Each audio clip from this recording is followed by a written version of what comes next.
I mean, you see who you're working for, and they see you, and you interact with them, and they come in sort of a Mardi Gras spirit. I would say in the last 10 years was now maybe 40, well, from out of town, not 40,000, but a great many from around the world. I just never get a letter of complaint. I mean, I know that somebody misses planes or has a car rental that isn't available or a hotel room, but they just come in the spirit of enjoying it, and the people in Omaha welcome them that way. So people go around with smiles on their faces. I mean, we have 600 of our own people that come in from our various subsidiaries, and we do work for a couple of days, and I never see anything but smiles on their faces. Well, unfortunately, we're not going to allow you to rest on your laurels this week because we have some major news that's breaking this morning. You see the markets already down by almost 500 points. The futures here for the Dow. What do you think about the potential for trade tariffs coming back on and what that might mean for the trade talks? Well, I can't gauge how both sides will play the game, and they're always. Some people negotiate different ways, and if we actually have a trade war, it will be bad for the whole world, and could be very bad depending on the extent of the war. But there's times in negotiations when you talk tough. The one thing you can't do though is you can't shake your fist first and then shake your finger later on. I mean that is not a technique that works well. So when you do push ahead, you don't know exactly what the outcome's going to be. Wait, you can't shake your fist first and then shake which finger later? Well, you're more advanced on this than I am, actually. But that's what you're worried about is you get the other finger back, and you have to mean it after a while. Otherwise, it doesn't mean anything, obviously, when you do that. And you're gauging a response from someone else that also has their own calculus and has their own internal political considerations and so on. So it's a dangerous game. Doesn't mean it's a game that shouldn't be engaged in, but it's a dangerous game. You negotiate a lot of deals too. Would this be your tactic? Well, it isn't mine at all. But you know, we can talk about the Occidental deal later on the illustrated. But I've had a consistent way of negotiating, and that has its advantages. Oh, it has its disadvantages too. But I just say what I'll do, and I don't do anything else. So people really know that's what I mean, and they can decide whether what I've said is acceptable or not. But they know that I don't go through a game. Now, there's lots of people in acquisitions that really like to play games, and they're used to it in their own business, and it's their way of doing it, and that's fine. But it doesn't work with me, and I don't want. I can't afford to spend the time on it. I mean, you know, you don't know whether you're ever going to get there, and you spend weeks and months, and it's just it would be a huge time waster if we did it. You know, I don't know that this is bluster coming from President Trump, though. He's already put the tariffs on, and I don't know that I would take this lightly and think that we're not going to be seeing 25% tariffs on Friday. You can't, but if you're playing the game, you have to sell that way. I mean, if with some people in negotiations, the best technique is to act half crazy. I mean you know, with your kids, you can see how it works. I mean, you're negotiating things with your children all the time. You know? I'm going to count to 3, and if you don't do this or that, they know you're not going to shoot them in the end. So they've really got the edge, and that goes on all the time. And it's interesting, kind of with the reputation of the industry. We bought a very large auto dealership operation a few years ago, and we did make more or less our kind of deal. We named the price, and probably 20 times since then, people come out and they say we want to do something, and they just. We've never found one that we could do the same way. I mean, it's just part of their lives to negotiate. And it's part of my life not to negotiate. So you mean to come in with a high offer and expect that you're going to negotiate? Yeah, anything you say. And I understand that. I mean, that's the way a lot of things take place. But probably a majority of transactions. But it's nice to have a reputation for not doing it because it makes it a lot easier. You save a lot of time. Well, let's talk about what it would mean if tariffs on Chinese goods rose to 25% from 10% on that $200 billion worth of goods at the end of the week. How significant is that? What would it mean for Berkshire's businesses? Well, it would mean a lot to the world. It isn't just the countries involved because you know they take the dollars they receive from us net and they buy goods in other places. I mean their trade surplus is considerably less overall than their trade surplus with us. So everything intersects in the world, and it depends who gets retaliatory with us or with them, and it's easier to start it than it is to stop it, and the effects would be huge if conducted on a major scale over time. Just imagine, Becky, that our Constitution was set up differently, and that states could erect tariffs, and Michigan would put a tariff in on cars, and we would have on corn, and the degree to which trade would contract in this country, the mislocated plants, the migration of workers. I mean, it would be well. It sounds ridiculous to talk about it because it is ridiculous, but you've got countries where.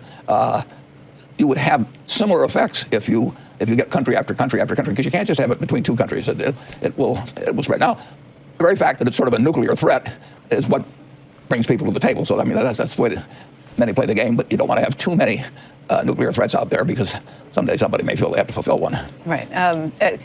Obviously, that's why the global markets are under pressure. Sure. It's not just Chinese markets that are down. You saw the Korea Kospi was down by about 3%. Markets down just about everywhere at this point. It affects everything. So you're saying the market's reaction is the right one. It's not an overreaction. It's rational, and then we'll see what happens next. But obviously, if you went to bed a week ago and you thought there was a 1% chance of a trade war, and then subsequent events makes you think there's a 10% chance, markets reflect that very quickly. What would you put in terms of, I mean, you're an actuarial mind in terms of these things. What kind of odds would you put on it? When you talk about two leaders of the two major economic powers in the world, that's not the sort of thing I can lay odds on. I mean, you were talking about two personalities who are very much used to getting their way in politics, and you're talking about how they will be perceived in their own country in terms of their behavior, and it gets very complicated. There's no way I know how to predict that. Although you've written insurance contracts on weirder things than this, yeah. what would it take for you to ensure that there was a deal done at the end of this? It would take a big premium. Yeah, this would not be the kind of thing I would look to insure, frankly. Because it's so unknowable? And you'd have a hard time finding the risk precisely, because if they lasted for a month, and then so you get into the duration of how long it was, you'd have a lot of trouble writing the contract. But it is the sort of thing, not precisely identical, but it's that we do take on unusual risks. But this is a big one.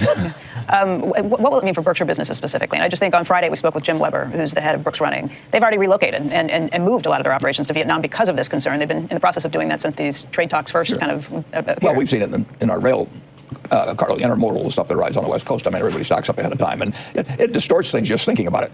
You can imagine the distortion if you get into it. And you really can't predict the speed or the degree of effect because it spreads. You can't do something between the U.S. and China in a big way without it affecting all the major markets as they go around. And you're starting a game that you don't know the ending of, but you know it isn't a good game. But like I say, it may be necessary to play another game to avoid that sort of thing. I mean, that's what mutually assured destruction was. I mean, you felt as long as you had mutually assured destruction, nobody would actually launch a missile. And this is can be a similar type game, a little bit of chicken in it. You say that intermodal rail loadings were affected by it, meaning that you saw an increase in rail car loadings months ago because people were trying to stock up. People loaded up on inventory that they thought might. I mean, if you thought there's going to be a 25%, I mean, if I thought there was going to be a 25% tax on Coca-Cola next week, I would have my house filled with Coca-Cola. It would look very good. Sales would look terrific, and guys that transported my house would be doing great. Everything, and boom, it all ends. Well, that's a big concern. I mean, if we've been looking at this great economy and thinking things are wonderful, but it was really just pulling things forward, and then you get into a situation where it stops down, does that concern you just about? Well, it pulls things forward. I think actually in the GDP figures there was a big inventory adjustment, no, if you think the flow of something is going to either stop or get more expensive, and you need it, you're going to load up ahead of time. Will this change your behavior in any way when it comes to purchasing securities or making deals? No, we will buy the same stocks today we were buying last week. It's just I won't tell you their names. But would you buy more if you get them down 500 The cheaper points? they get, the more I buy. But that doesn't mean that you don't think the markets could. No, I'm not buying because I think they're going to go up the next day or the next week. Yeah. So it's something you're watching very closely? Yeah. Yeah, but we watch the prices of things we do more than current events. Mm-hmm. Because in the end, we aren't buying them because of what's going to happen next month or next quarter. You know, we're really buying them because we think they'll be good businesses 10 years from now. If somebody came to us with a good business today, we'd buy it. And we'd buy it regardless of what's going on in the tariff situation.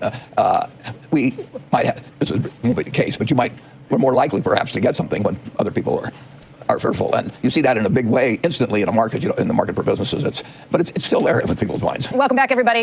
We are here and news is breaking. There's just an SEC filing that came out from Kraft Heinz. That's obviously a big Berkshire Hathaway holding. Kraft Heinz says that it will restate earnings for 2016 and 2017 due to misstatements in the original filings. It does not, however, believe that the misstatements are what they call quantitatively material to any individual reporting period. It says that the impact on adjusted earnings is expected to be less than 2% for each year. Kraft Heinz says that it has now completed an investigation that shows several employees in its procurement operation engaged in misconduct, but none of those were members of senior management. Our guest today, again, is Warren Buffett. He's the chairman of Berkshire Hathaway, which owns a major portion of Kraft Heinz. And Warren, what do you think of this? This news just hitting while we're sitting here. Well, that's more or less what I've heard. I'm not on the board anymore, but Greg Abel and Tracy Britt-Cool are on, and so I've heard from them. This is an update that I heard last night, and they can't issue the first quarter reports until the 10K is filed, and they can't file the 10K until Price Waterhouse signs off on it, and that apparently is going to require a restatement of a few years. And we could not report any earnings from Kraft Heinz in the first quarter because if we get a dividend from Bank of America, that dividend goes into earnings. But because we have over 20% of Kraft Heinz, we don't report the dividends, we report the earnings. So we received a dividend of about $130 million in the first quarter, but that we don't report that. And we expected to get the earnings before we issued our own report, but when the time came to issue our report and we didn't have anything, we just we put a zero in there and explained it in our release last Saturday, and this is just a further indication of the facts as they stand now. At some point, Price Waterhouse will need to be happy with the figures they're reporting, and that evidently involves a restatement. And at that time, my guess is the quarterly figures become quite current, and that we keep picking up our share of the earnings. I mean, this has been a long standoff period between PwC and the company. If they've missed all the deadline to get the numbers to you at that point, what yeah, we didn't expect it. And, I thought that we would have the earnings on time. And Kraft announced their earnings for last year, but they had not been signed off on by their auditors. So while they released them publicly, they couldn't file the 10K with the SEC subsequently. That's not unusual for companies to announce the earnings before they've actually got the sign off. But in any event, it's just we thought we were going to get them this week or next week, whatever it might be. And then last Saturday came, and that's our time for releasing quarterly earnings. We did not have them, so we stuck nothing in there. And then a footnote, and we put it in our press release as well, that we just didn't have the figures. If they're restating their earnings, does that mean Berkshire Hathaway will also have to restate its earnings? No, it would be so immaterial by the time you take just our share, and we're a much larger company. So I don't know exactly what we do when if it gets into the second quarter. I don't know whether we pick up 2 quarters in 1 quarter, or exactly how that works. They said that they've wrapped up this investigation. Are you satisfied with what you've heard from that part of the investigation, or do you know the details? I don't know about that. I do know that. Because I've been kept abreast of some of the things. I don't listen in on directors' calls or anything like that, but Greg tells me what's the high points of or the low points of what's happened. And we have a terrific head of the audit committee, Jack Pope. He's an independent director. He knows this sort of thing, and he's put in the hours on it. And so I feel very good about the fact that Jack is he's really in charge of things from the standpoint of the directors. Does the company have your confidence? The company has my confidence. You had talked about it over the weekend, where you said that what you paid for Kraft was too much in hindsight. Exactly. Not what you paid for Heinz. That's correct. If we just bought Heinz, it'd be a better investment. And we own 50 odd, just over 50% of a business that we're doing fine in relation to what we paid for it. In a situation where you've determined that you've now paid too much, what do you do? I paid too much for stocks. I paid too much for a lot of things. Time usually works it out, but it means that capital could have been better deployed in other areas. You can always pay too much for a business. And I've done it with stocks many times. I've done it with businesses. We've got at Berkshire, we have at least a half a dozen businesses. And I can't even use a we there. I got to say, I paid too much. So, and if we make the next 10 deals we make, there will be a couple where it'll turn out that I paid too much. Warren, there was other news that crossed the wires just last night in another deal that you're involved in. That would be backing up Occidental in its bid to try and take over Anadarko, which is also engaged in talks with Chevron, who's also got a bid out there. Last night, Occidental put out its own statement and said that it's going to be revising its proposal. It's now talking about a deal, still $76 a share offer, but 78% cash and 22% stock. By increasing that cash portion, it allows what they call significant immediate value, greater closing certainty, enhanced accretion, because with this, they no longer have to ask their shareholders for permission on this. What are your thoughts about where the deal stands and what this latest update says? Yeah, I got a call yesterday evening. First time I talked to Occidental, actually since a week ago yesterday, Sunday. And they told me that they were going in this direction, which I like, but I have nothing to do with it. I mean, we committed $10 billion, and it had nothing to do with how they frame their offer, how much they offered, or anything else. That all they knew was that they were sure they could get $10 billion from us if they complete the deal with Anadarko. One of the pieces of the letter that Vicki Hollub, the president and CEO of Occidental, put out in its letter back to Anadarko surprised me a little bit with just how it still seems like this is a hostile bid. There's not good faith talks that seem to be taking place between them. Based on her letter, she said this: "We remain perplexed at your apparent resistance to obtaining far more value for Anadarko shareholders, which has been expressed clearly through our interactions over the last week." It sounds to me like that is still kind of a hostile bid. Well, it's my understanding, and bear in mind, the first thing I heard about this was a week ago Friday, when Brian Moynihan called and said the people at Occidental like to talk to you, and I talked to them on Sunday, a week ago yesterday. My understanding is Anadarko and Occidental had talked much earlier, well before the Chevron bid, and we're talking about a transaction, and then Chevron made an offer which Anadarko accepted, but Anadarko was for sale. I mean, and so it held talks about selling itself to Occidental. This is my understanding. So they were talking. Maybe they were talking to more than 2 parties, for that matter. I wouldn't know that. But they decided that they were willing to sell. I'm sure subject to price, obviously. And they accepted an offer, and Occidental felt they had a better offer. And that's apparently where things still stand, but I don't know all the details. Part of the idea behind it had been that, well, would Occidental be able to get approval from its shareholders because its stock was under pressure? Some of the shareholders obviously didn't like the deal. By using your cash instead of issuing as much stock as they had anticipated originally, that will keep them from having to go to their shareholders to ask permission for this. And as they're saying in their own letter, that certainly increases the certainty of this deal taking place and removes some of that uncertainty. Yeah. I would also think that the shareholders, if you own Occidental, you're bullish on oil over the years, and you're probably bullish on the Permian Basin because they have such a significant portion of their assets there. So the idea that they will use less stock and more cash as part of the deal, although they're getting the cash from us. But I would think net, if I'd been a holder of Occidental over time, I probably would like that kind of a deal. At Berkshire, I hate to issue stock. So generally speaking, if any company we own is buying something, we like it better when they buy it for cash than they use stock because we like their stock. So we'll see what the reaction is to this. But I would just imagine it had been an all-stock offer to begin with. I would think people would net their shareholders, but the shareholders will be speaking out. But I would think that their shareholders would like the shift. Andrew's got a question from back in studio too. Andrew? Sure. Hey, Warren, I was just curious whether you were surprised that Anadarko hadn't engaged with Occidental on this at this price, and also if there was a price at which you would think that that Occidental shouldn't pay, meaning if Chevron were to come back and they're 5 times the size of Occidental, they could just write a check and this could be over with if they wanted to. But if the price were to go up, I know you get preferred shares ultimately. Is there a price at which you wouldn't look at this favorably? Well, we committed the $10 billion, 100%. We do not have any control, nor did we want any control over what Occidental did with our $10 billion in the terms of everything. There's nothing in our deal that provides that they have to come back to us and request permission really to do anything. It's a remarkable deal, but that's the way we do them, and in that respect. So they get our $10 billion if and when they close a deal with Anadarko, and they don't have to consult us. They certainly don't need our vote. They don't. It was a matter of courtesy. I got the call yesterday, but it was not a matter of necessity on their part. And that's one of the advantages of dealing with Berkshire. I mean, we can do things that other people don't like to do or their lawyers don't like them to do, and this is not a deal that our lawyers would have written. Is this deal a bet on the Permian Basin and on oil prices, or is this just a bet on, hey, it's great to have an 8% preferred? Well, it's not great to have an 8% preferred. There isn't any oil there. No, it's a bet on oil prices over the long term more than anything else. It's also a bet on the fact that the Permian Basin is what it's cracked up to be and all of that sort of thing. But oil prices will determine whether almost any oil stock is a good investment over time, whether it's Exxon or some wildcat driller. I mean,